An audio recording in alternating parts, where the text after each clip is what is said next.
Thank you, Bruce. Okay. So now we'll do the Pledge of Allegiance. We don't have a flag. Okay.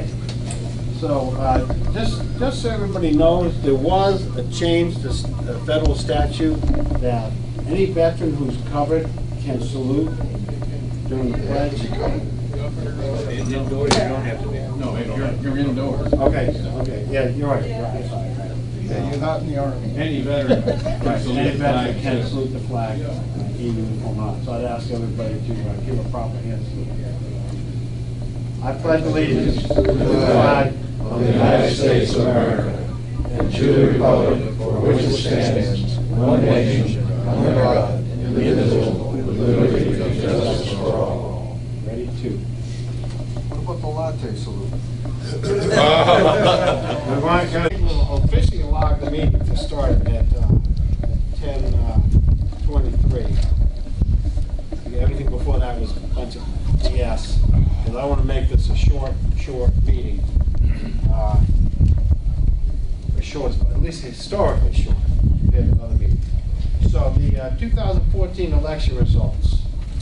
The slate as presented was unanimously elected with one technical glitch, just a mistake on the ballot. So Jim is going to remain our treasurer. Jeff will remain our secretary. Jack Pressler is our vice president, and I'm the president this year. Don, never give up Don Rourke, as sick as he is and going through chemo, etc. He put together a tally of the election results, so we have that here. So unless anybody sees any real reason to keep these, we're going to trash the ballots. That makes sense? Shredded. We'll have them shredded. But we'll include the official ballot results in the official records of the corporation.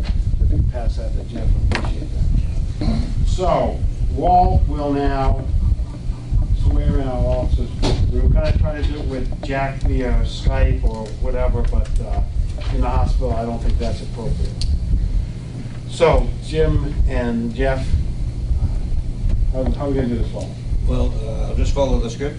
Okay. It says Each individually or in mass? it's in mass. Good. High mass?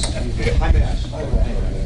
It now becomes my duty and honor to install the members who have been elected to serve as the national officers and executive board of the Coast Guard Investigative Association. Mr. President, you will call the roll of officers-elect. You have already done so. As the names are called, officers please stand and move forward.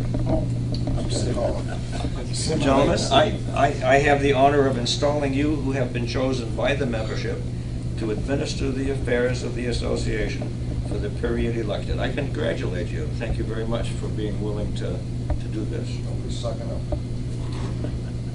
Thank you, sir. Mr. President-elect, please place your left hand on the Bible before you. I have one in my. I have one. No, I have one in here.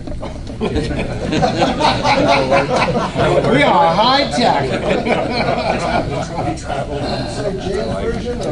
Yes, I have a number of Bibles. No, I don't have one of those. Please place your left hand on the Bible before you. Officers elect to the rear. Place your left hand. Yeah. Come around this way, please. Because you got to raise your right hand. Without smacking the other guy. No. Place your left. Let me read the script. Place your left. Too complicated. Place your left hand on the shoulder of the person before you. There we go. I don't like this. Now all raise your right hand. It's like a daisy chain. Yeah. And answer the following questions in the affirmative. Will you conscientiously perform all the duties of your office as prescribed by the rules governing the association? Yes. Will you protect at all times the interest of the association, its chapters and members to the best of your ability? Yes. Yes. Will you keep accurate records and true accounting of all funds, books, papers, and other property entrusted to you by your association, and submit accounting records when required or requested for financial audit? Yes. Please say after me, using your name as I do mine. No, I won't say that. I state your name. Stephen. I, Jeff Kilpatrick. Solemnly promise Solemnly promise. I will faithfully discharge the duties I will faithfully discharge the duties to the office to which I have been elected, to the office to which I've been elected, to the best of my ability, to the best of my ability, in accordance with the rules in accordance with the rules governing the Coast Guard Investigative Association. governing the Coast Guard Investigative Association. This I freely pledge This I freely pledge as a citizen of our United States of America, as a citizen of the United States of America, and on my honor as a member of this association. and on my honor as a member of this association. May I lower your hands? Congratulations. Thank you all. Please study the association rules governing your position so you may intelligently discharge the duties you have now assumed. Mr. President, this association is placed in your charge. The harmony and progress of its affairs will depend upon your leadership. Your fellow members have honored you by electing you to the highest office of your association. They have placed their trust and faith in you, and you owe them a solemn obligation to perform the duties of your office as an obedient servant and honest master. I place this gavel in your hands. It is the emblem of your authority. You are admonished to use it wisely and impartially. Study the rules governing your association and the rules governing parliamentary procedure, so you will be able to discharge the rules and rituals of your association and pass on rules governing the day. Your duty is to serve your membership. Congratulations again.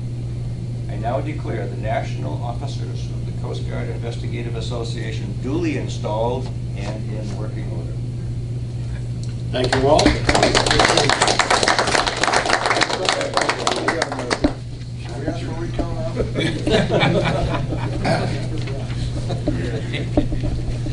Okay, so we're not going to review the agenda as it says on the agenda because everybody can read. So we'll move quickly to our annual reports. I believe Jeff has passed out copies of the minutes. Copies on the tables. Oh, they're on the table? Okay. It shows our last corporate meeting, which was held just before the Connecticut meet, and then the business meeting itself. Up, and our active membership came up, and the people that are behind 4 years or more in dues are totally inactive. We're going to do that every year. There's no sense carrying the dead weight. Yeah. Rough number, what's our net gain? Just a guesstimate. New members? No. You know, if we had 175 before you started this Herculean effort, and we've got some people off the rolls, but we added some, what was our net gain? I'd say 40 to 45%. Outstanding, outstanding job by you and Don and Howard. And, as if I have this straight, as immediate past President Howard, a lot of that fell on your shoulders, correct? Right. And, so despite him going to the doctor every other day this year, he managed to pull that off. So thanks to all Yeah. the two of you for that. Yeah. If there was one thing we needed to get done, it was boosting the numbers and cleaning the dead weight. And these guys We made it picked happen. up quite a few new members this past year. Yeah, yeah, oh yeah, I see an email. I would say, Jim, how many, if you know offhand, how many active duty people did we get? Do you know? there was, I think, one. Oh, is that all? Yeah, you're talking currently serving. Yeah, today, yeah, city in the I thought, we talked about that, we're trying to get Yeah. younger and, you I want know. to say one, Just one. and he's in, had been on the job, but he's down in Florida, chief or something. Okay. Coffee's here if you want to just get up and get it on your own. We don't need to waste time having a break, so. You can do that. What is the total membership? Well, what's our totals number now, Jim, do you know? Offhand? 192 2, that's the number. Now, you have to understand, in that 192, there's 47 inactive. Okay, so we About got 150. paid up members, right. Then there's some in that number that are not paid up because they haven't hit the magic number where we start. Paying up. Yeah. Okay, so it's a rolling effort. Okay, on to old business. We're old. What's that? We're old. You're right. Like, you know, I've known Mike for 40-something years, he's always had a keen grasp of the obvious.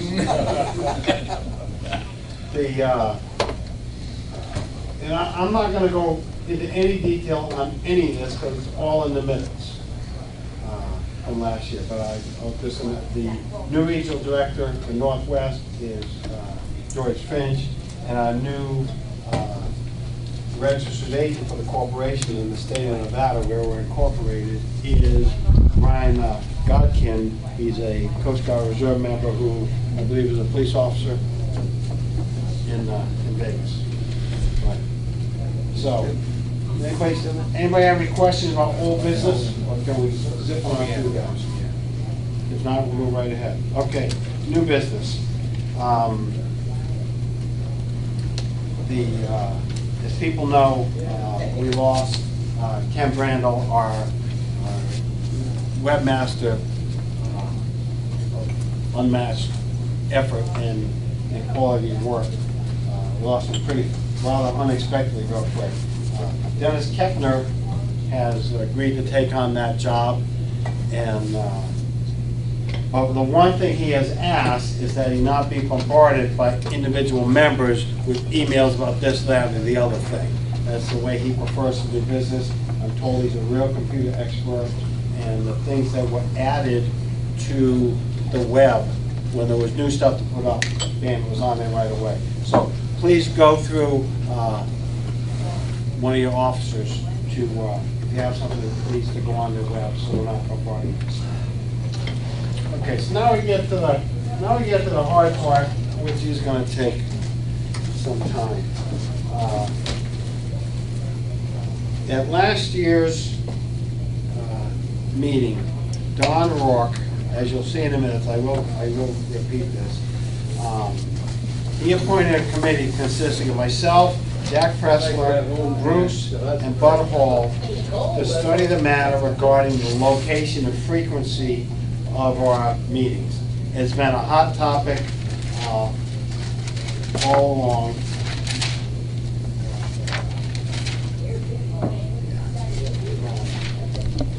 It's not a tough question, but the consensus was call them conferences in case anyone can get reimbursed by their employer for attending a conference instead of a reunion. Okay? Other than that, it's 6 of one, half dozen of another.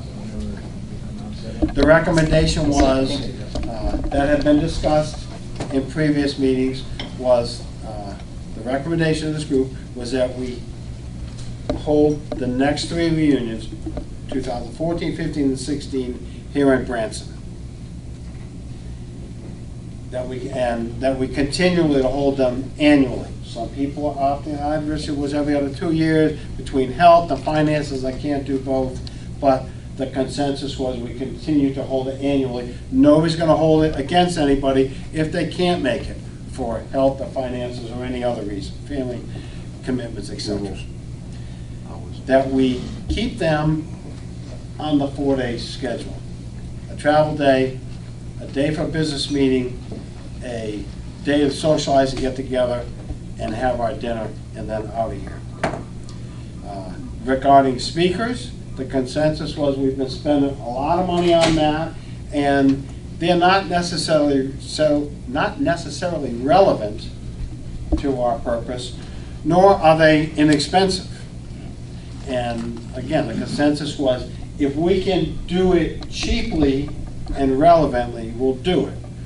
But the thought was that nobody's not going to come because we don't have a guest speaker, because we're never going to get any big shots. We don't draw enough water to get a big shot. and it gives us more time for camaraderie amongst everybody. The AG's available. Who's that? The AG's available, he just resigned. Right, he's got some free time on his hands. I think the big shots are already here. Exactly, well put, Mike. And that there be a standing committee on conferences, so we don't have a learning curve with the regional directors doing the same thing over and over again. Because once you learn the ropes, it's easy. And the last part of that was that we suspend, for the time being, the Special Agent of the Year award. I'm going to take a step aside. Last spring, I was on this long roundabout trip and stopped at headquarters for a pre-planned meeting with the director and the deputy director. And that was one of the topics, that and LEOSA, the two big topics we discussed. Their view, and they're both fairly new in their positions. Their position was they're going to hold off on anything regarding Agent of the Year. They like the concept of a team award because we do a lot, whether it's one agent or two agents or 20 agents or multiple agencies, that's where we get our successes. They're leaning towards that.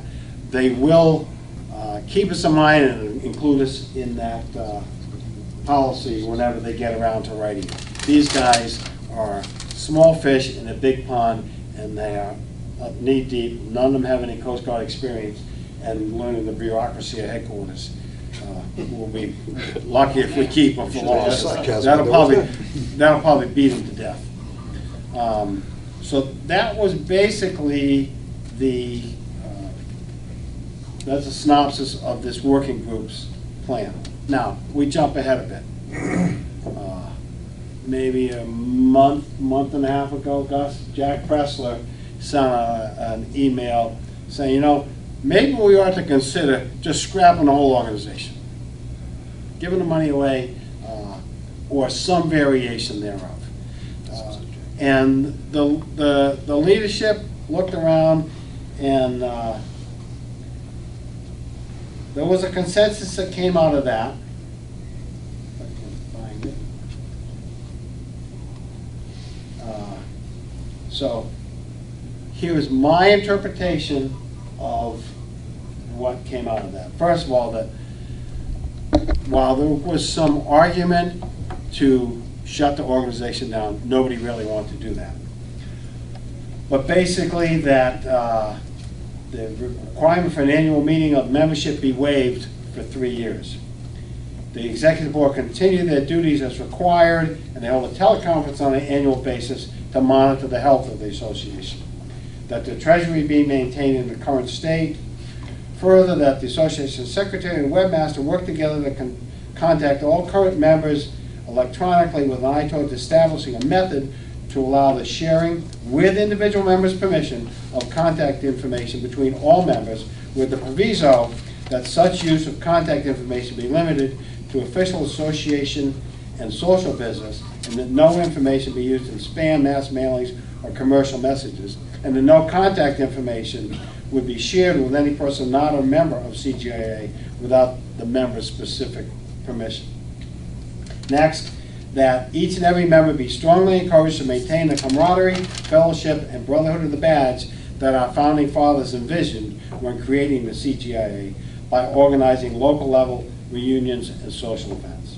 And lastly, that the current leadership of CGIA would report back to the membership on the health of the organization, and unless sooner determined to be in the best interest of the organization, set a reunion date for 2018 for the membership as a whole to set the course for CGIA from that point forward. So basically, in 1 second, I'll get to you all. Basically, there's 3 options, and with variations of all of them for us to discuss. But one is that continue the status quo exactly as it is by the current bylaws, current practices, and policies. 2 is that we take the report of the working group and go forward with that as is, or maybe with some variation. Or 3, that we go with this last part that I just read off, which kind of puts us in suspended animation for a while. Now, one of our other options is we can sit here and discuss this till the cows come home and get out of here about, 11 o'clock tonight. That's not gonna happen, okay? So, I'm not gonna be here at 11 o'clock tonight. You guys stay as long as you want. So I think we need a limited discussion on this. We don't need to rehash old stuff we've heard before, but just to kind of get a feel for who's thinking along what lines. So it's 5 minutes 11 right now. Let's get this rolling, let's keep it moving, and come up with some thoughts. Walt, you had your hand up Yes, first. sir. I move that we adopt item number 1 and 2 and trash number 3. Adopt them for discussion. Item 1 is status quo. Item 2 is the work of the working group. Oh, okay, I'm sorry then, I guess I misunderstood. I amend my motion to trash number 1 and 3 and to accept number 2. To continue the status quo, as I understand their reading of it. No, not quite. So, option 1 was the status quo exactly like we've been doing now. Option 2, which can be modified, was we call conferences, we stay in Branson for 3 years, we hold our meetings on an annual basis, they're 4 days long, we don't get too wrapped up or spend a lot of money or effort on speakers, we have a standing committee for conferences, and we suspend the Agent of the Year. Yes. Yes. So you're saying, your motion is we trash options 1, which is status quo, and option 3, which puts us in suspended animation. Yes. Okay. Do we have a second on that motion? Okay, Jim seconds it. Got that, Jim? Okay, I've got notes for what it is. Okay, so let's open that up to discussion. Could I break in here? Please do. This is I'm kind of discussion. going to break into this discussion. It has nothing to do with what's being discussed here. We've got a videographer standing by down at the Medal of Honor room to do these 1-minute interviews. They want to interview each and every one of you that are here to put into this DVD we're making, documenting this reunion. And I'm just going to pick folks to go down there for the 1-minute interview, and when they come back, I'll pick another, because we got to try to get this done today somehow. So I'm going to ask Gerald Brooks if he'd go down to the Medal of Honor room. You know where it is, Gerald? Medal of Honor room, you know where that is? Downstairs, Okay. all the way to the end. Okay. And, right. Justin, the fellows here, will do the interview, and when you come back, I'll pick another one. It should probably be you, Mary. Yeah. He's very gentle. He's a nice kid. Okay, so getting on to discussion. I just wanted to make a suggestion. You're going to have, since you have 3 things that are going on that people are going to talk about, instead of making 3 formal motions and then open it up, before we have, why don't we just discuss all 3 of them and then let the people from somebody make a motion after we've talked about it. Otherwise, you're going to have 3, if somebody's in favor of any one of those 3, you're going to have 3 separate motions and seconds on the table at the same time, which kind of It's gonna be confusing. way too confusing for me. I know. Yeah, that's what I'm saying. So instead of making an official motion, Well, you can amend that. let each person say why they're in favor or against one of the 3, and after you, whatever time limit you put on it, at the end of that, then somebody can start making a motion. Then everybody has an idea of each one of those 3. Otherwise, you're gonna have three separate motions. Okay. That's Makes sense. Yeah, that makes sense. Well, we're gonna suspend the specifics of the motion right now. Okay. Does anybody have any thoughts or comments on option 1, keeping things the status quo? So why don't you let Bruce get up and talk about the travel thing into Branson? That might clear some minds. Wanna jump in with that? Sure. Before he jumps in, Bruce, why the next 3 years in Branson, which is fine? I'll cover that. Okay, he's gonna cover that. He's gonna cover that. Okay. Thank you. Okay. Take the rest of the I tell day. you, that, we've been meeting since our inception 10 years ago. We rotate to the different districts or regions. And our membership attendance just keeps getting lower and lower and lower. Our first meeting here at Branson was just ad hoc. wife who since passed away. We did it out of a hip pocket. We didn't know what we were doing, never hosted anything or put anything together like that. We had 52 guys showed up, which included the director and the assistant director for CGIS. And I got a lot of help from them and Vince Patton, who'll be talking to us tomorrow. And then our second meeting was in Kansas City because Toby said 13 months from now. Lessons learned, that's, our first one was in April.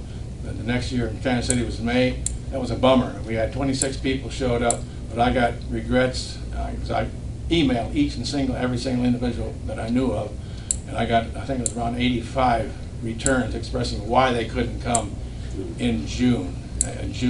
First was in May, and it was in June in Kansas City. And marriages, school graduations, everybody's either a father, grandfather, or a cousin, uncle, or they're on staff at schools, in security, or as teachers. June is a terrible month. Don't ever gather in June. And then our third one was in Orlando, Florida. We had a terrific turnout, and if you look at the where we are map, there's a clump down there in Florida, there's a clump up in New England, and a clump over there in the San Francisco region, a smaller clump in LA. But we had 70-some, I think, showed up there, which was a pretty good meeting, but it also, we started deteriorating, a lot of friction and things that were developed during that meeting. It was pretty horrible at times. And then from then on, we've just rotating around to the different regions, and we never have more than about what we have here at any of those meetings, except the last meeting in Connecticut, which I think was pretty dismal, I guess, in turnout. And it was a hard place to get to. It was difficult. And I suggested coming here to Branson just on a trial basis for 3 years. That sounds like a lot of time. But it's a central location, and I was going on the basis of the first reunion we had here with 50-plus people that we would draw that much or better, which we didn't because the travel arrangement knocked us in the head. Southwest Airlines, if you look at most of the brochures for Branson, I think shows them flying and servicing Branson. They don't anymore. In fact, they pulled the plug with no announcement. There were military reunions going on here. Guys had round-trip tickets, and they were left stranded here. Southwest didn't take them, didn't send them any tickets. They had to figure out how to get out of here and get home on their own. And then Frontier Airlines advertises nonstop service to 5 cities in the United States, but that's only certain months. Next month is when they start doing that. This month it's only from Denver. So there's a lot of information that's put out that isn't right, and I was operating on the basis that I thought it was right. But anyway, I'd like for us to gather here at Branson, try it for about 3 years to see if we don't grow our membership. It's centrally located. I know it's sometimes difficult to get to, but it is the ideal place for reunion activities. The community of Branson, if you get out and get around, you'll find they're bent over backward to the military. This hotel in particular, there isn't anything they wouldn't do for any one of you, no matter what the situation is. I'm telling you. And if you get a chance, walk up down the hall downstairs and look at those pictures on that about 100-foot wall, and then there's sidewalls. It's festooned with military figures, and Sarah and retired Master Sergeant Arnold Lipper. I came up here for a Vietnam veterans homecoming reunion, and it was a tearjerker. It was really tough. But these people love the military, and I guarantee you, since I've been here, I've been putting inputs and educating a lot of people about the Coast Guard, particularly Coast Guard Intelligence and Coast Guard Investigative Service. So few people know anything about the Coast Guard, and I think tomorrow night or tonight at the Clay Cooper show you'll see something. But the idea that I had was that let's try it for 3 years here, see how it goes, and then if it doesn't work, then we'll go back to the old way or whatever you want to do, or disband or whatever. But I'd like to see us meet here at least 2 more years. Yeah. Any prospect for other airlines to fly in here? Yeah. Well, October the travel improves, and by next year I'm told there are contract talks going underway. They won't announce who or what, but they say there's going to be a national airline service in here after the first of the year, because when Southwest pulled out of here and the service got so bad, you've got hotels, you've got restaurants, and you've got shows. Those are the big ones. And you've got other vendors. Right, they're losing millions of dollars a month, sometimes millions of dollars a week in this community because of what Southwest Airlines did. And there's terrific pressure. And I'm told, now I may be wrong, but I'm told that this is the only privately owned public airport in the United States. So that makes some problems on their contract arrangement. Yes, Bill. Question, Bruce. Pardon? Question. Yes. You say the next 3 reunions are going to be here in Branson. Now, are you also indicating they're going to be at the Radisson? Yes. Or do you? Okay, Yeah, so we will this be hotel. going to the same place. Yeah, yeah. That place we met before isn't suitable. This place has everything you need, I'm telling you. There were bed bugs for crying out loud. Let me give you a little insight about Southwest. I heard this last night. Part of the reason they pulled out is one of their airplanes flew in here. That had nothing to do with it. I'm Oh, it told, did? but I'm very familiar with the incident you're They talking flew about. in here and they ended up landing their aircraft at a private airport, not at the normal airport. They blew out all the tires, threw the passengers in the fronts of the seats and everything else, and they were embarrassed. And it took them 5 days to get their airplane back up in the air so it could be repaired. So right after that is when they pulled out. Now, Yeah. whether it has something to do with it or not, No. I can't say for I'm sure it was a business decision. Yeah, it was, because I talked with Pat last night about that. You know, they had to strip that aircraft down to get it as light as possible, all the seats, nuts and bolts, fuel, except enough fuel to get airborne and go to Right. Springfield. So, Okay, so, what I'm hearing is Bruce's argument for Branson. Or let me put it the other way. The biggest argument against Branson was that getting here was difficult this year, if not impossible for some people, and that is expected to improve immensely. Okay. Yep. Is this part of option 2? Yes. Okay, that's what I want to kind of go back to. Eventually, you're going to want to say who's for option 1, 2, or 3. This is That's option 2. This is part of option 2. Right. I had another comment. Part of option 2 also was you were talking about speakers and the cost of them and who we should get, and I just like to make a comment on that. I enjoyed the speakers whatever you've had here. I mean, it's not a problem. But I agree with what the committee said about the cost of it, and we don't need to have a $1,000 person coming in here and talking to us. Exactly. What I would like to see, and looking around, we're all in the same kind of generation here. We don't. I'd like to see somebody come in from the VFW, American Legion, one of those things that can tell us more about what things that pertain to us, and that would be a no-cost thing to get somebody from one of those organizations to come in. And there's other ones. There's Fraternal Order of Police, PBA, things like that. They'd be more than happy because they're also looking for membership. Right. You know, I mean, the same as like we look for membership, so are they.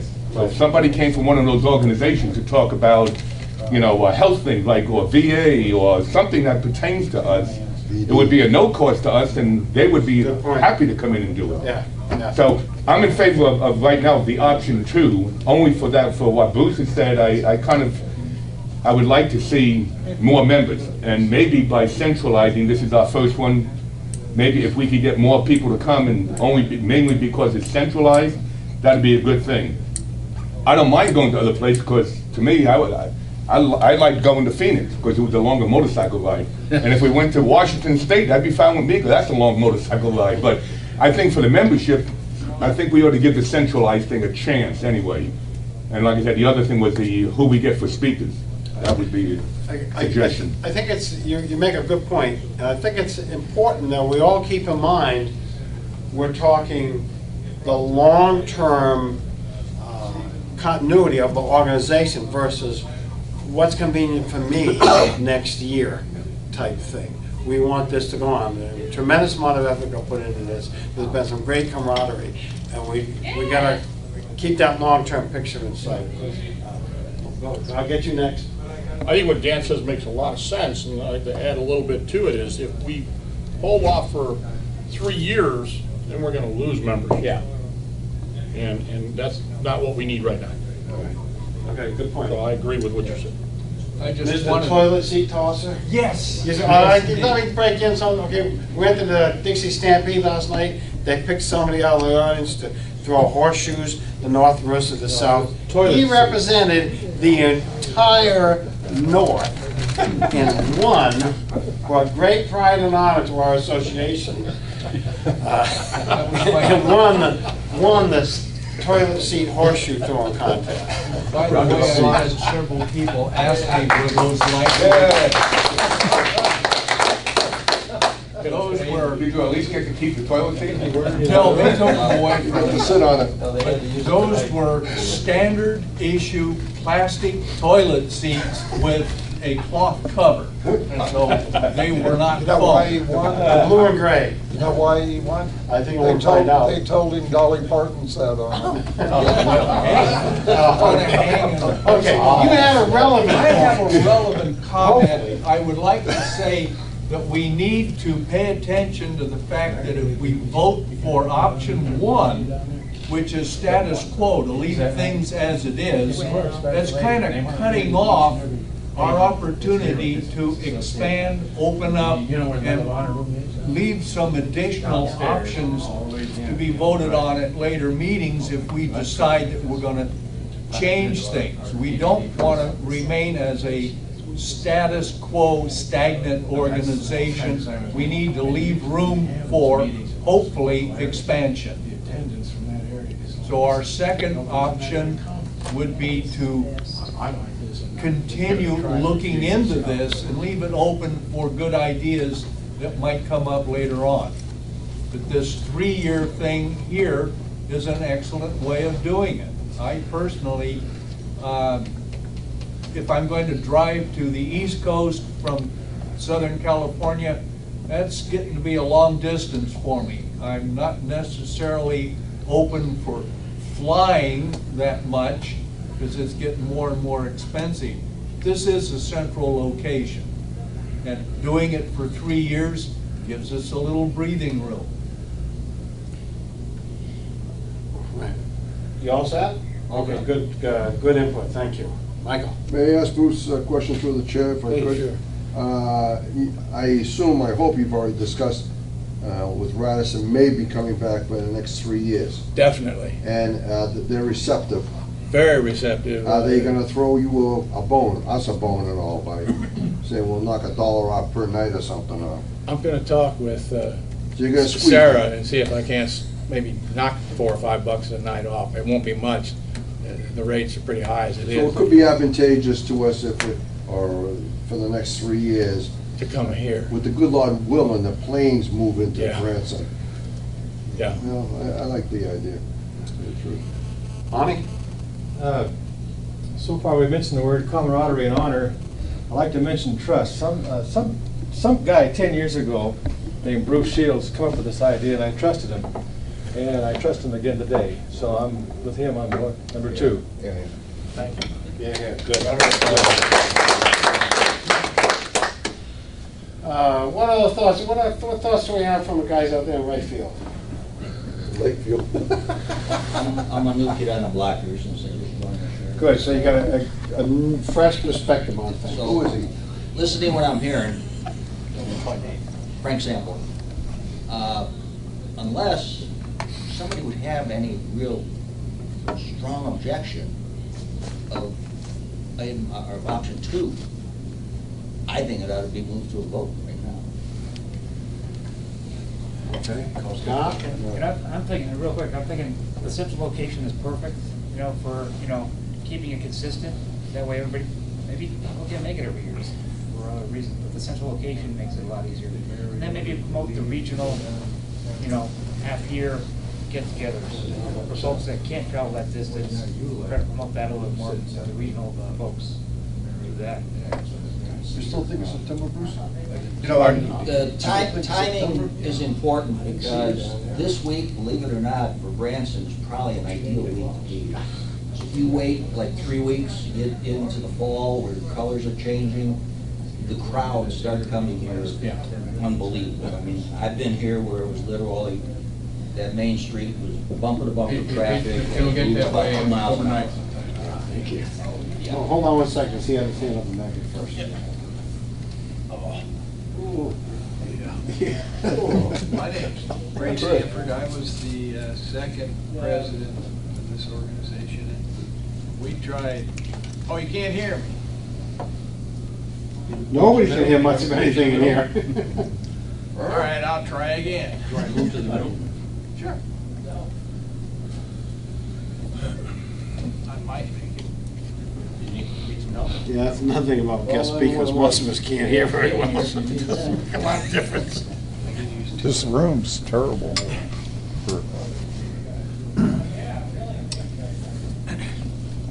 Again, my name is Ray Sanford, and I was the second president of this organization.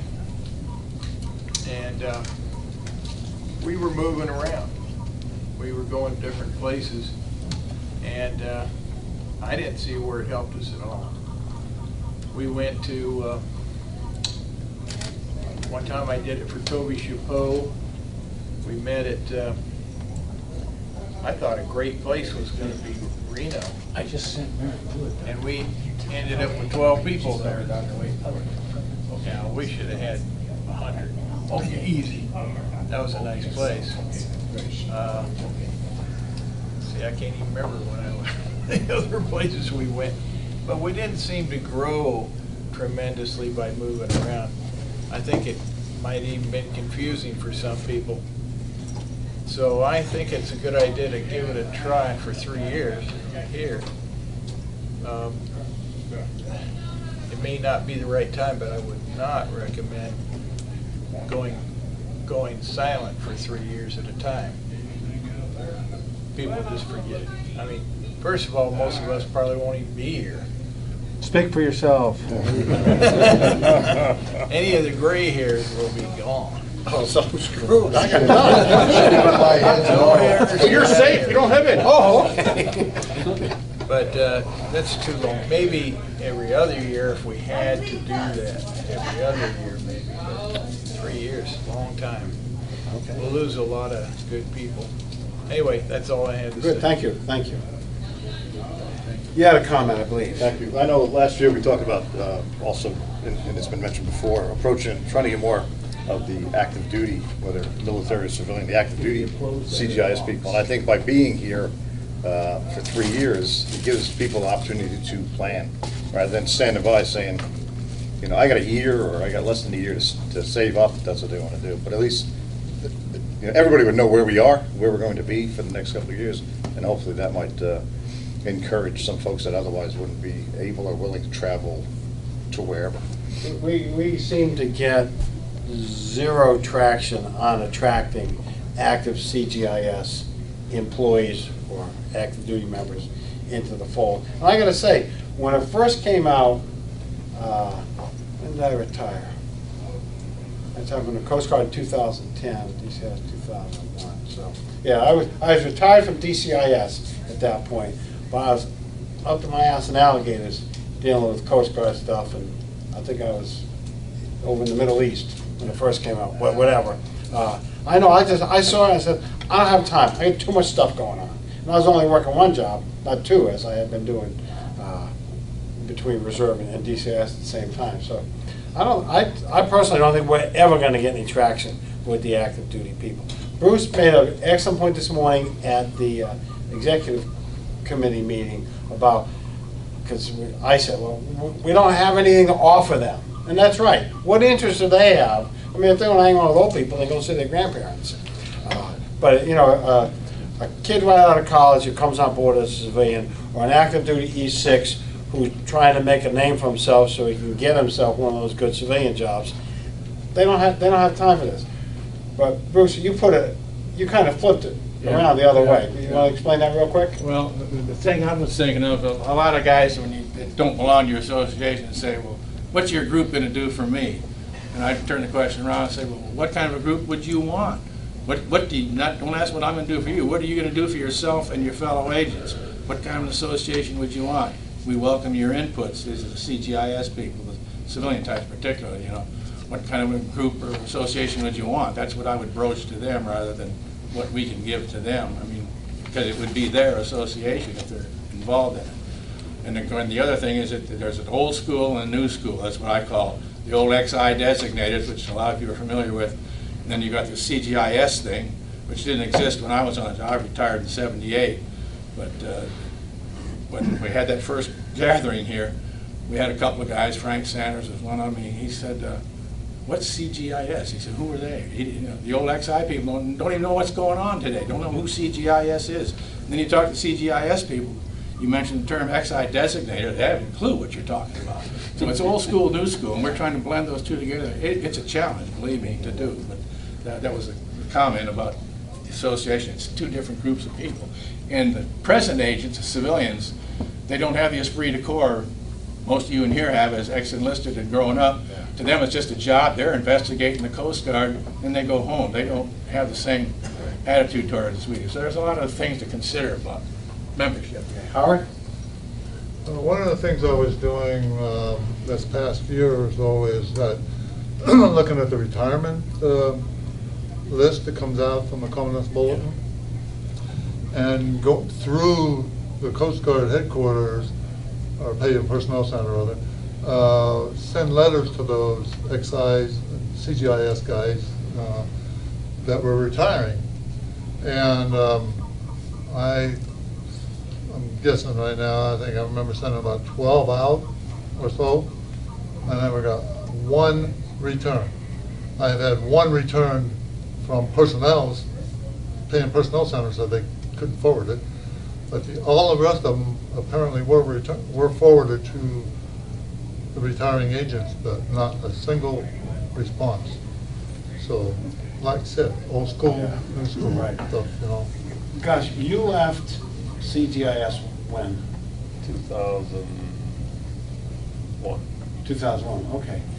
Anybody was active in CGIS or security manager or whatever since 2001? When did you? I retired in '06. In '06, okay. But that's still 8 years ago. Oh, yeah, I was gonna ask you first, Scott. Yeah, 2007 I retired. 2007, okay, still seven years out. I cannot imagine that just like cell phones, things haven't changed 27 times over, and that the guys who have been there 7 years, you know, like when you left, are saying to new guys, it wasn't like this in the old days. We're not talking the old days. This group is talking the ancient days, right?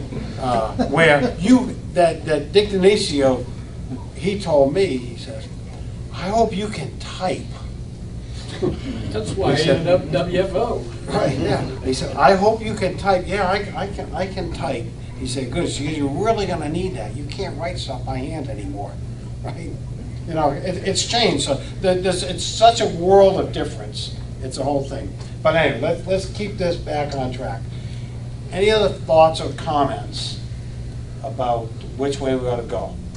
I think we've gone through this at previous meetings, Ad which nauseam. is a normal thing. How do we get the active duty people in?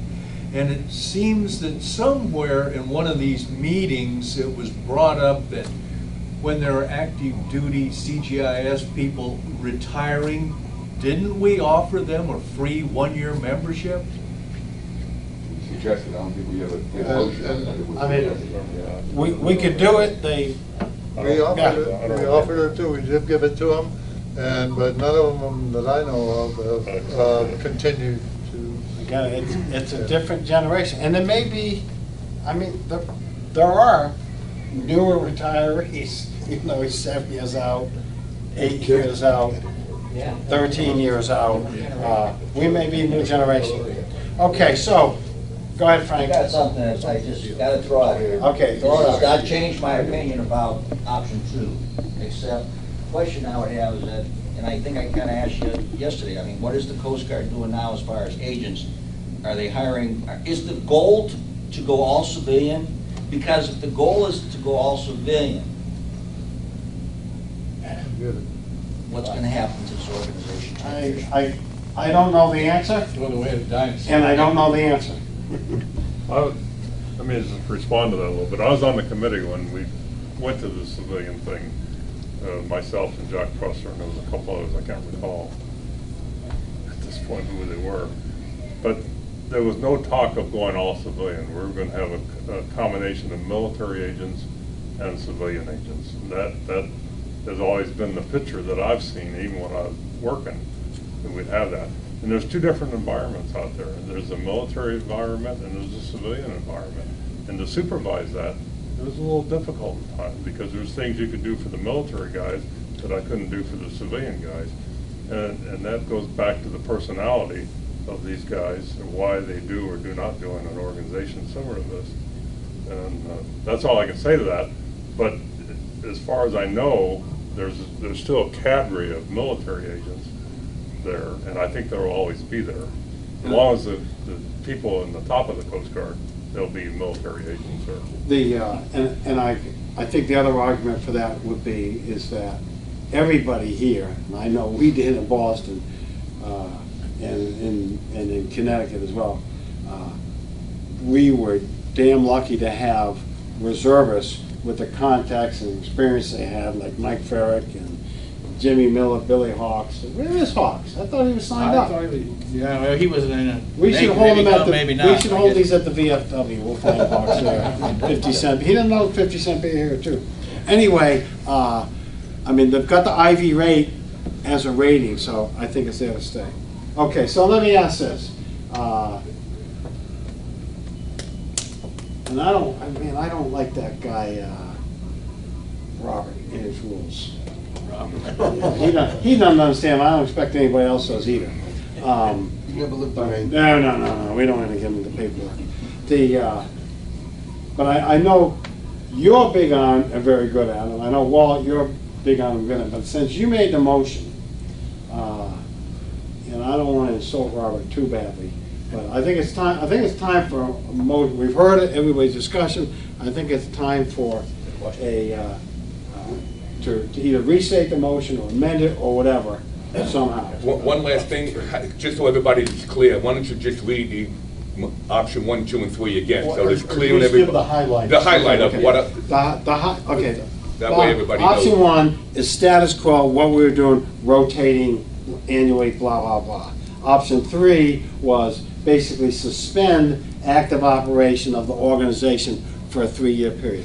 Option 2, really the biggest change to option 2 is that it's basically the status quo with the proviso that for 2014, 15, and 16, we hold the reunions here in Branson. Well, we could 15, 16, 17. we could do 15, 16, and 17. I had stated earlier as 14, 15. Yeah. Okay. Yeah. Isn't there a motion already on the floor that either needs to be amended? Yeah, that's what we're trying to work around with, but we really don't, I personally don't really give a crap too much about that. No, it was never seconded. Well, it was never seconded, it's not officially on the floor. Okay, do you have that recorded as never officially recorded? No, it was seconded. It was seconded? Yeah, I thought it was. Well, Should we restate it? I don't think it was ever seconded. Check with the secretary. Okay. Instead of amending it, once you withdraw. Okay, I don't mean to cut you off, but if you withdraw that motion, then we're starting fresh, right? Okay, I withdraw the motion. Okay. Does anybody have a motion? Second has to agree with it. You want to do it a little differently, Walt? Okay. I move that we adopt for the association your option number 2 and disregard your option 3 and option 1. Right. I second. But the gist of it is that we go with option 2, correct? Yes, sir. And that's seconded by Dan. Okay, do we need any further discussion on that? It is. Okay, call for a vote. All in favor of the motion that we go with option 2, the real gist of which is that in 15, 16, and 17, we continue to hold our convention right here. All in favor? Aye. All opposed? Does that mean Bruce is gonna get stuck doing the work again? I don't mind He- it. I'm set up for it. I couldn't even say it fast. That's his new job. It'll save a lot of you guys headaches for the next few years. I know it's hard to set up these reunions in these different places, and your voice over the phone, you don't know who you're dealing You might with. have to learn to drink. I've got good rapport here, which you found out when you're getting a room in here, things like that. I can get things done so quick here. And Bruce, it's gonna basically be the same week, but you'll put out the exact. Well, I don't know. We'll have to vote on that. That's not on there. I When don't we think want to have it. that's Oh, not, okay. that's not. Okay. So that's gonna be a topic for a little bit later, okay? So just to get us off this track of thought though, and refresh our memories, let me give you a rundown. As I said earlier, I met the director and deputy director in Washington last spring. Nice guys, But let's face it, they're small fish in a big pond trying to learn their way around the ropes. And I think they'll do good for the agency. They're very receptive to seeing me, very pleasant to deal with. We email back and forth, and I get responses. Do you have a name? Yeah, Mike and the other guy. Mike and the other guy. What's Oh, the like other- a radio program. Mike and Mike? Yeah. What is it? No, The other guy. Mike Burko, B-E-R-K-O-W, is the director, and the deputy is John Buchanan. You can go to the Coast Guard webpage and look up their bios. John was muckety muck out in your neck of the woods. Yeah, Phoenix. And Mike has a varied career in a bunch of different things, and so he's got some bureaucratic experience that'll help him get through that cluster they call headquarters. So we basically talk about two things. I covered one of them before, I won't repeat it in any detail, but about the agent of the year. I like the team approach, and they prefer a presentation on their turf. They don't have the money or the time to yank somebody away. So we would have someone locally make a presentation, which I've always been in favor of, because it gets us out in front of a larger number of their people, as opposed to them coming here and seeing a bunch of old guys. The other issue was the Law Enforcement Officers Safety Act. Okay, and the bottom line was that they were awaiting DHS to put out their policy. And they said, well, get back to me in July. So I did, and they said nothing yet. And then I emailed them shortly before, came down a couple of weeks ago, and they said, oh yes, our embedded counsel is working on that issue. But what Mike and John has said is, we don't know what our policy is going to be. I'll go back a step. There's a Commandant note out, 549/10, excuse me, an all coast message, 549/10. You can Google that and find it. And it talks about the rest of the coast. It talks about the active duty Coast Guard, which we have nothing to do with. We don't have anything to do with their policy, whether we like it or not. That's somebody else's business. When it talks to CGIS, it says the director, CGIS, will develop a policy for CGIS agents and retired agents. So they're very narrow focus for them. He said, do not expect that a one-term CGI agent from the early 70s is going to get a LEOSA card from the Coast Guard. Not going to happen. The Coast Guard has already said, as a matter of policy, they don't have the ability to track that. And Mike and John were not in favor of that. However, they're going to work on their policy. But we can argue till the cows come home. Again, we can be here till midnight trying to discuss Coast Guard policy, which we have no control over, and it really doesn't make a rat's ass difference to us what Joe Bosamate can do. Their definition for active duty people is very narrow. Boarding officers and boarding team members only. None of this E4 and above is a blah, blah, blah. Not going to happen. So there's no sense in us getting into whether their policy is good or bad. What we can do, I think, this is the one thing we as an organization may be able to do, is we could come up with a reasonable argument to have people recognized by the Coast Guard on the LEOSA coverage on the basis of CGIA service. If we can come up with a good argument for that, that's where I see the organization has some standing. Just like you go in court, you gotta have standing to make an argument before the court. We would have standing to make an argument as to why some CGIS, or some people who have served in what we'll call CGIS, who are now retired, how they might have a argument to be covered by LEOSA. It's going to be an uphill battle because Coast Guard's a very conservative organization. And I would gladly forward that white paper to the embedded counsel who's working on the policy. She didn't share a lot of information with me. I kind of had to beat her up a second time to to get an answer. But if somebody wants to head up a project and get a think tank assembled to make an argument about why a military retiree from CGIS should be covered by that, I think we probably have a couple of weeks to get that onto this lawyer's desk to put that into the policy. Excuse me. Now, Lonnie, I know you put a lot of thought into this, and you made some great arguments in the up to me about why we should be covered by, and how the Coast Guard's policy may just be flat-ass wrong. But unless we were to sue them, change their policy, you know, they made it, we gotta live with it. But you want to throw in, you can find an attorney anywhere to be on your side, no matter what argument you have. My concern is that I don't really care if anybody wants or desires to carry a concealed weapon. I think that we are entitled to, and I think we're being somewhat treated like children in this matter. And so I have got enough all impetus built up that I would be a part of that group that would want to make an argument or present an argument, a decent one that they really couldn't refute. It would take some thinking and some input from just about everybody in this room. But I would be a part of it. Right. But do you make that comment in light of what they talk about in that All Coast, where the Coast Guard's made their decision on military retirees? I don't really care what the Coast Guard says. All I know is we got case law where 2 Coast Guard are involved in the state of New York, mind you. I'm very familiar with that case.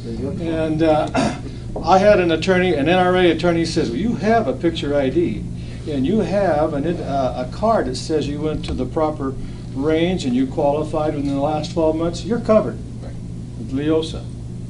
Well, I don't really have a dog in this fight because I already have mine from being a chief of police for a number of years. Right. But I think everybody in this room should have the same privilege I have, even though they weren't police chiefs. They still fought as a CG. I tell you what, being a police chief was a piece of cake compared to what I did in the Coast Guard.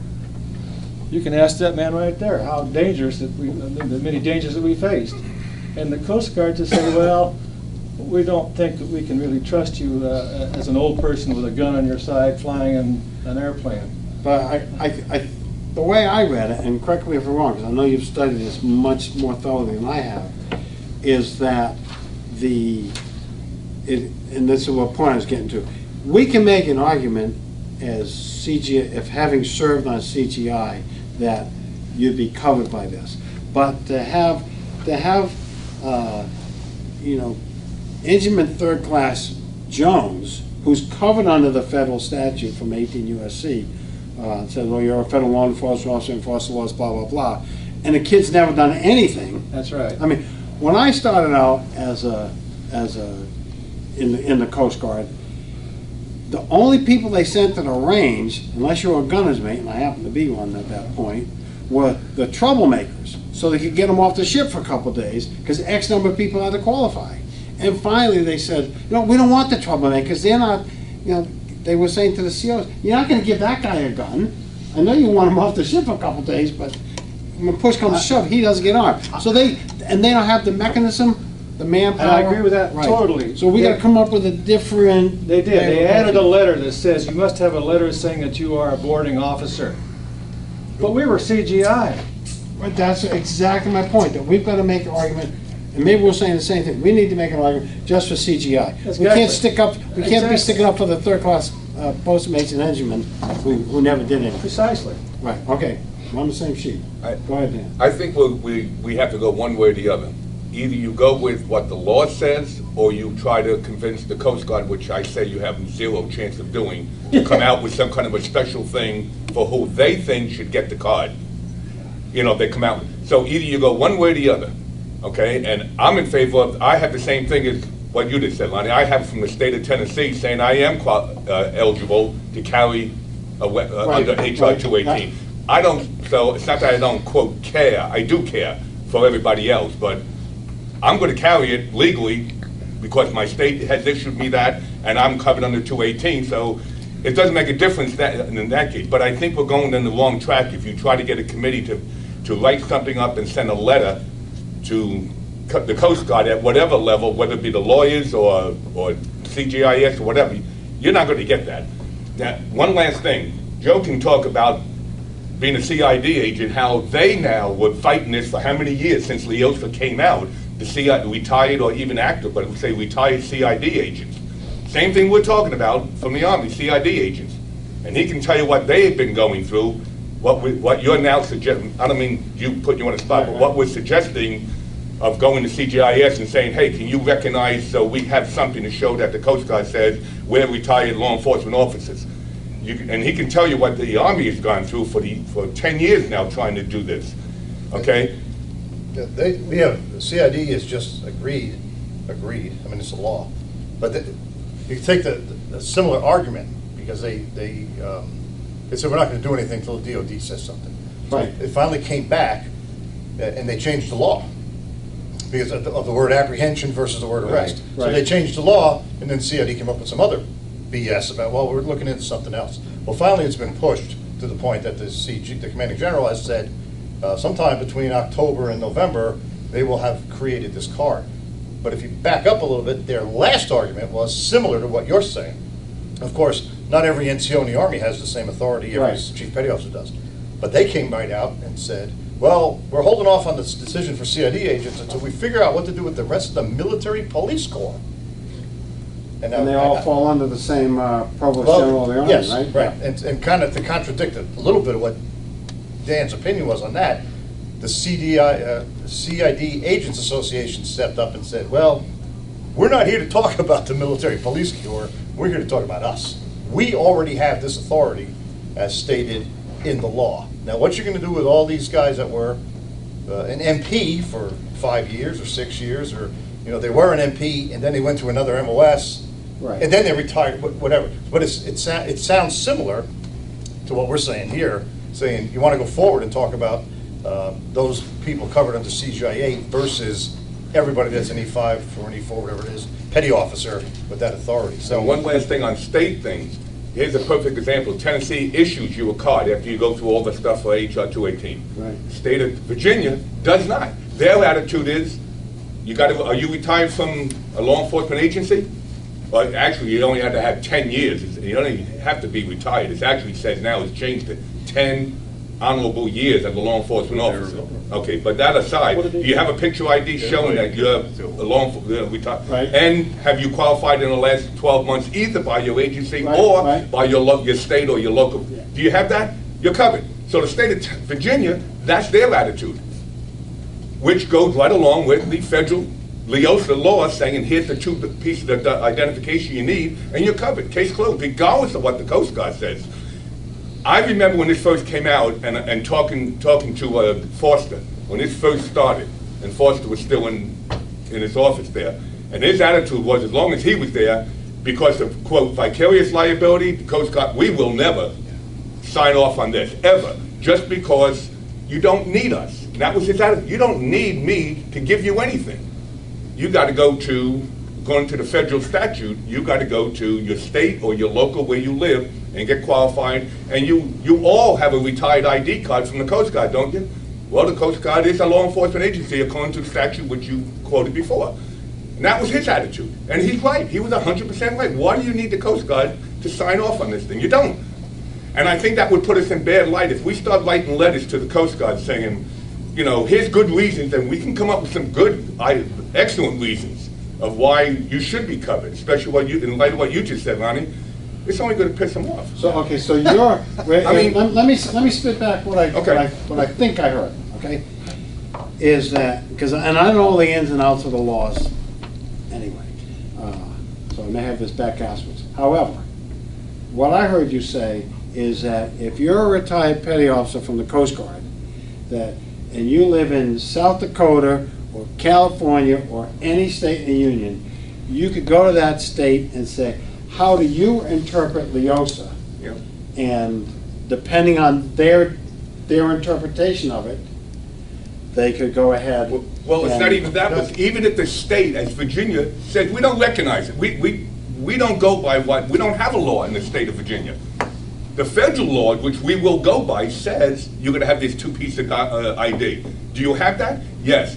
Case closed, then you're okay. And the 2 pieces of ID are? The retired, showing that you are at least a 10-year, let's just say retired law enforcement officer, which being in the Coast Guard as an E4 above technically makes you a law enforcement officer. Whether we like that or not, the cook, as well as CGIA, Right. okay, so I don't want to go into the argument, going by the law. And the second one is that you are qualified with, as any active duty law enforcement officer would have to go through to be qualified. That's the difference. Most of the states have a post-commission, the police office standardized training. If you go through their qualification, the same as any active law enforcement officer would have to do in your state or the county or the city that you live in, that's the other piece of documentation. So the retired ID and that one is all you need. You don't even have to show anything that you were a CGIS retired agent. That doesn't come into it. Okay, It does for everybody else not in the Coast Guard or the military, because they are not law enforcement officers unless they were a CID agent or OSI, well, you know, something like that. Then it makes, but for the Coast Guard, so that's my point, is either we go with the law or you're gonna fight a battle you're never gonna win. Trying to get the Coast Guard to give you something that says to maybe 100 people, here's an ID from us, which under federal thing doesn't make any difference anyway. That was my original argument, what he just said. But I thought it'd be nice to have something from the It Coast would be. Guard, because that's who I worked for. That's who I love. That's who I get my retirement pay. Well, let me ask you just one last question, and just, how many people here have received your credentials perforated retired? Has it, okay, just one, that's it. That's what I did when I was, and that's what I used with the state of Tennessee. I made a photostatic copy of my 2 pieces of my credentials and sent that in, and did not send in my DD-214, which is originally what they asked for, and the reason for that was if you were another military person that showed your MOS was, you know, CID or something like that, they would accept that. But for the Coast Guard, you didn't have to have that. I sent that in, and that's what they took. But that only represents a portion of our membership, because not everyone retired as that's a CGI exactly. agent. And what came out of that, after 6 years on the job, they didn't give me my. What came out of that when they knew nothing about this, the Coast Guard. They just stated, so they asked me, and I went to Nashville and sat down just like we. I told them, and they said, "Well, do you have a retired ID card?" I said, "Sure." Gave my retired ID card showing I was above E4, and they said, "Well, then according to the way we read it, that's all you need." Oregon too.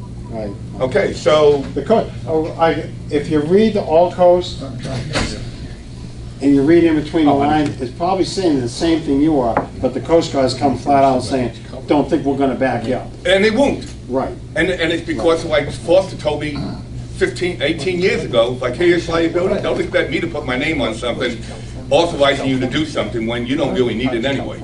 Right. And he was right. Okay, so then if that's the instance, do we even need to do anything? Probably not. I'm perfectly happy with myself. I'm just worried about everybody else. This is a perfect example of a speaker. This is a perfect example of who to get that knows some kind of a person, a lawyer type person or somebody, to give an overview of what we're saying. Yeah, you know? we could get one from each side. And one in the middle. And one who can't quite make a I'm just talking about somebody who can give you the federal law of what it says, not from the Coast Guard. You know what you're going to get from them. Go ahead, Walt. Dan's done a lot of work in Tennessee, and I haven't gotten, I live in Tennessee, I haven't gotten. No, mine. 'cause you won't give them back. I'm waiting Give to me some find hot chocolate, would you? A shooting instructor.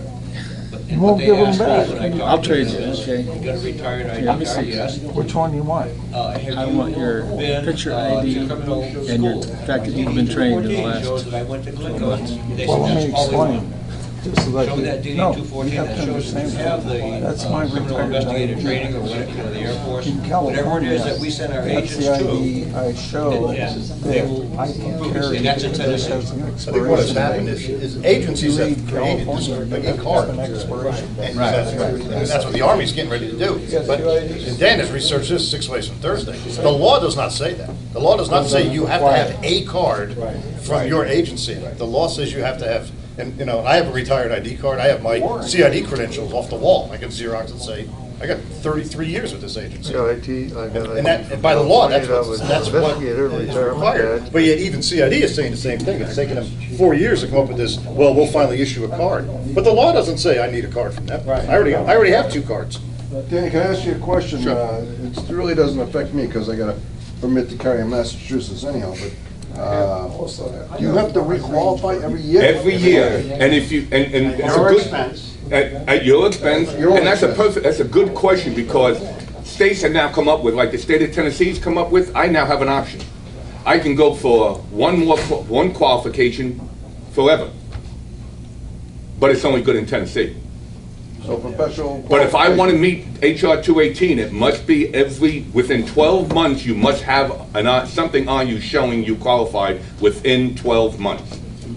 Now, the state of Tennessee's gotten around to issuing you not only a card that says you meet that, in writing it says it, they give you a shrunken down copy of what I have to send in from the instructor, who fills out an individual sheet of paper with your model and serial number of all the weapons, plus your score, and sends that in. They shrink that down and have it in my wallet to a wallet size, so I carry that to prove, and you could, if you put glasses on, you can read it, that it's within 12 months. So if you qualify with the 38, right, and somebody stops you and finds you with okay, that's a good question. Here's what the law says. The law says it has to be the same type.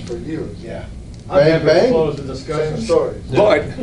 But the other part of it is the states are allowed to come out with their rules, and if they are more than what the Leosha says, then you have to meet that. The state of Tennessee makes you say you have to qualify with the actual weapon that you're carrying, where HR 218 says if you qualify with a 45, you can carry a Smith & Wesson, any 45. Same model or same serial number? Not serial number, same caliber, you can carry any of them. So basically, what I hear here is that each state has their own rules and regulations of how they interpret and implement the law.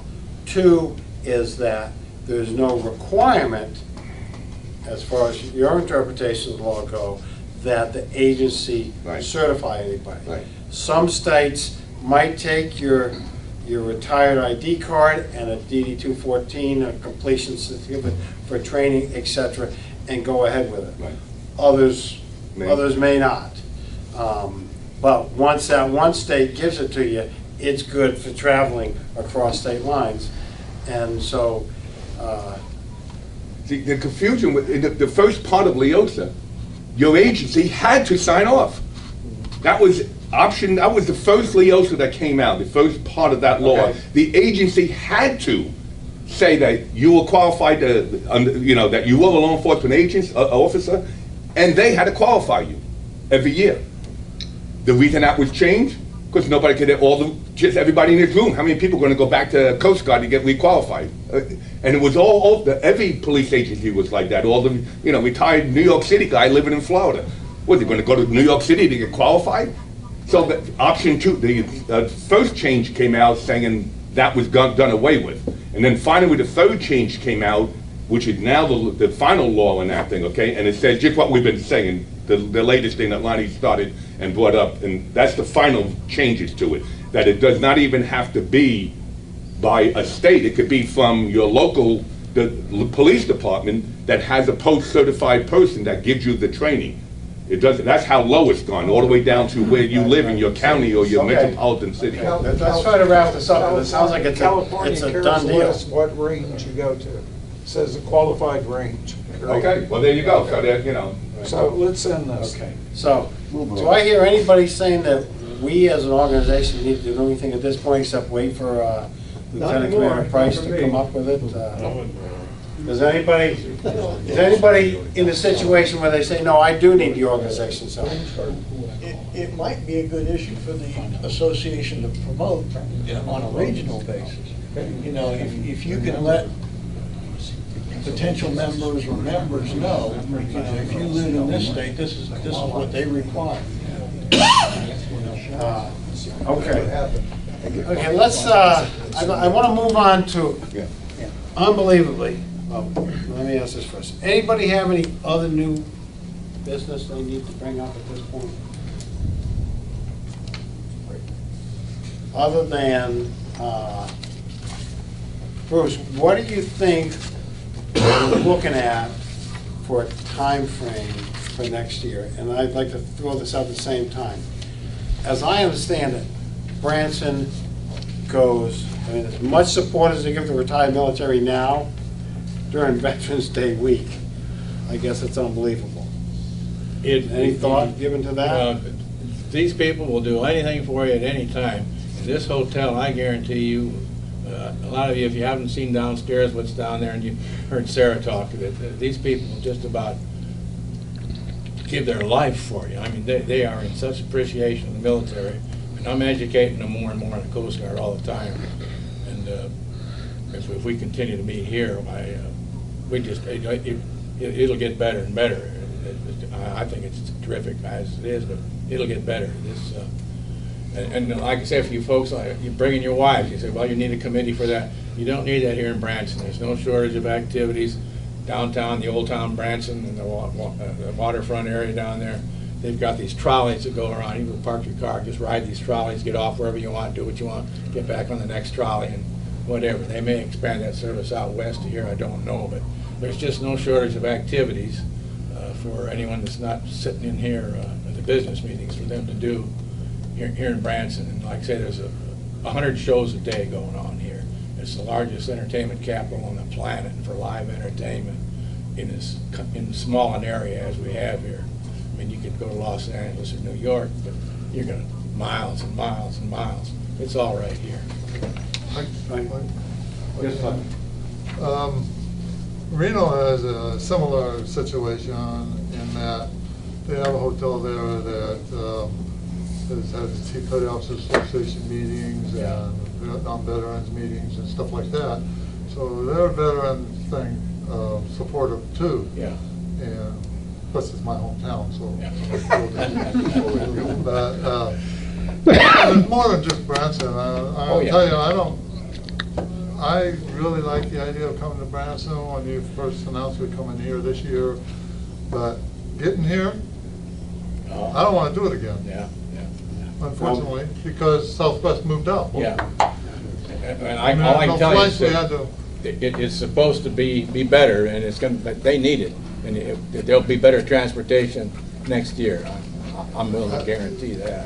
If we're talking about 3 more years here,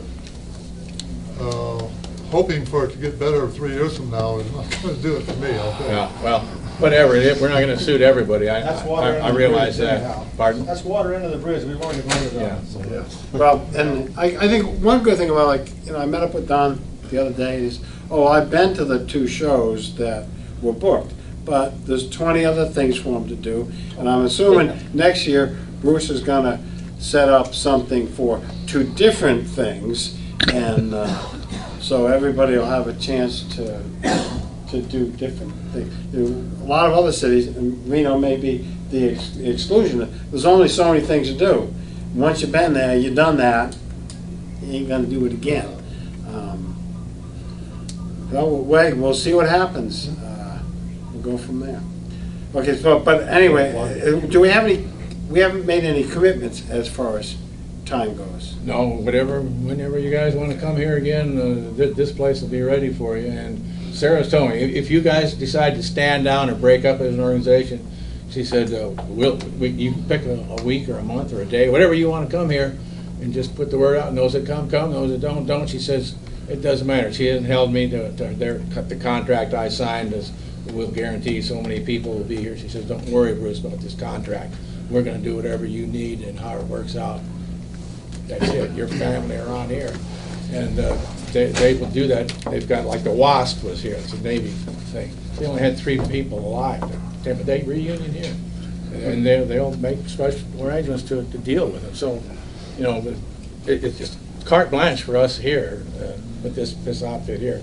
And I say, some of you get out and go around Branch and see what's going on here, you'll find it's Are you looking for us to pick a week now? Well, the first question is, do we want to pick a time frame now? To Bruce. Well, I think it'd be better if we decided this time of year, but I'll leave it up to you, so you're not pinned in. Well, see, like you say this time of year, I was thinking like Coast Guard Day, but that's still school going on, and a lot of people got kids. But once you get into September, and the kids are in school, then it's a whole different group here. So, like say September, October, either one of those 2 months would be great. Whatever's the pleasure. Okay, as a point of discussion, and I have a motion, we've tried a number of things, a number of dates, and a couple of years back, I think we said after Labor Day and before Columbus Day, because that's Labor Day, everything closes down around here, and Columbus Day is a humongous holiday, and it really screwed us up before. So I would like to move that we hold it after Labor Day and before Columbus Day. I'm going to suspend Robert's rules and I'm going to get more input before we get stuck in those damn motions. Well, okay, all right. All right. If you don't mind. I withdraw the do, motion, but that would be what I recommend. Okay, good. I appreciate that. And I appreciate your flexibility with the bending of the rules. Ray, what do you got for thoughts here, buddy? I recommend we meet this same time each year because this place gets hotter than hell in the summer. Yeah. And it freezes in the winter. I'm not doing anything in the summer. And we don't want to be here in the winter. Right. That's right. Anybody else got any thoughts? Yes, Mary. I would like to make a motion. We don't like motion, but go ahead and say what you're thinking. I don't like suggestions. Oh, okay. That we meet here at this particular time for the next 3 years. We can then make sure that we schedule our things. We know when we're going to meet each year and where we're going to meet for the next 3 years. We can schedule then around that instead of saying, well, let's do it between this period and this period, or not knowing, and we know we don't want it in the summertime. So this was a perfect time. At the end of September is a beautiful time. And if we just know that for the next 3 years, the last week in September, we're going to go to Branson.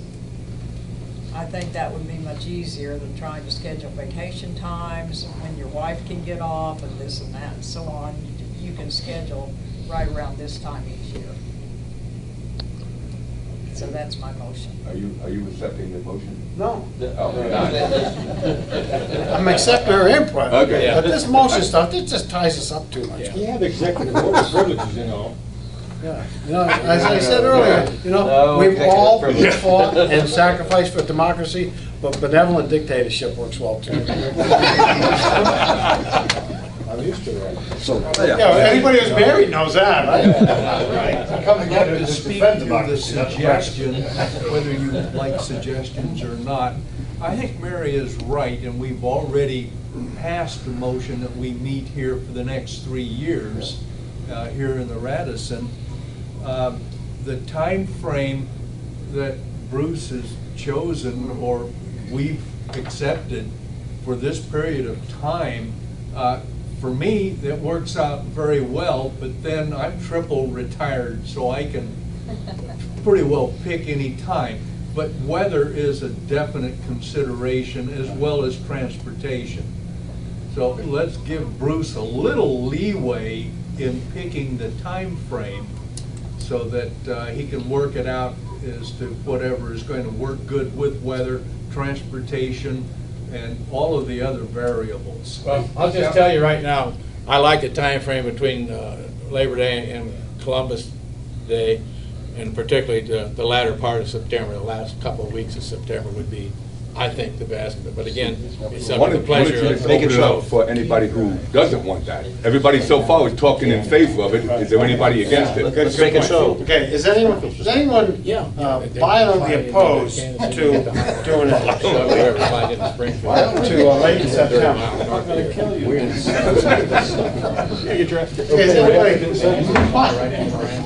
moving along. Less violent. Something that's not aggravated assault, but a lesser included offense, opposed to it. We're making it a class A instead of a felony, huh? Class A. Yeah. Okay, fine.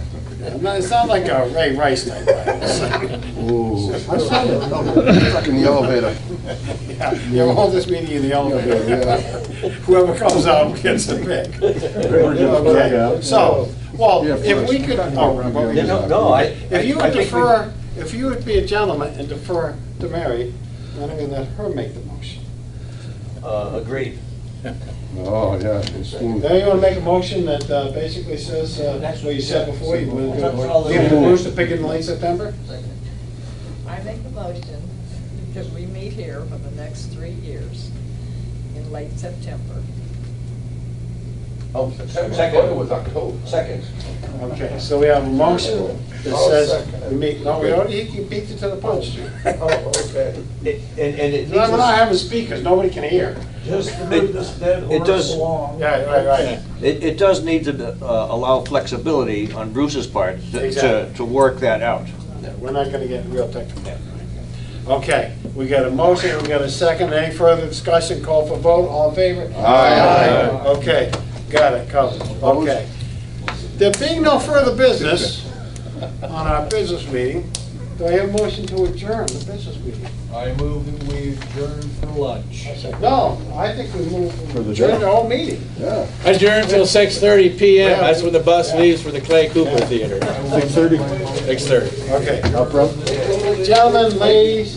What time tomorrow? One moment. No. Okay, no, next thing on the agenda is, since this took us a lot longer than I hoped, but I think we got stuff done and a lot less than we've done in years past. Hospitality room opens up at 1600 to 2300. At 1815, the transportation for the Clay Cooper show.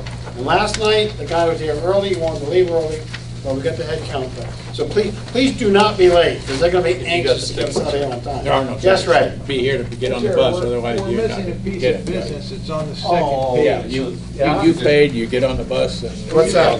we go in as a group, we'll sit together, we'll be recognized. Oh, I kind of covered that, because we really just, There are no the tickets. OSA No, I got your money, and and I got your the Agent of the reservation. Year What's the award. deal? They know him, So we jump on now? Okay, so. Well, he's not here. No. Yeah, it's been covered, but not as a So whoever separate. you're gonna jump on, the bus, tell you. Any other thoughts? Again, thank you all very much. Oh, yeah, you wanna give me Well, have a good 24 afternoon. bucks in your. Oh, sure. Hold on, one minute. Hey, guys, you go out of here and hang a left.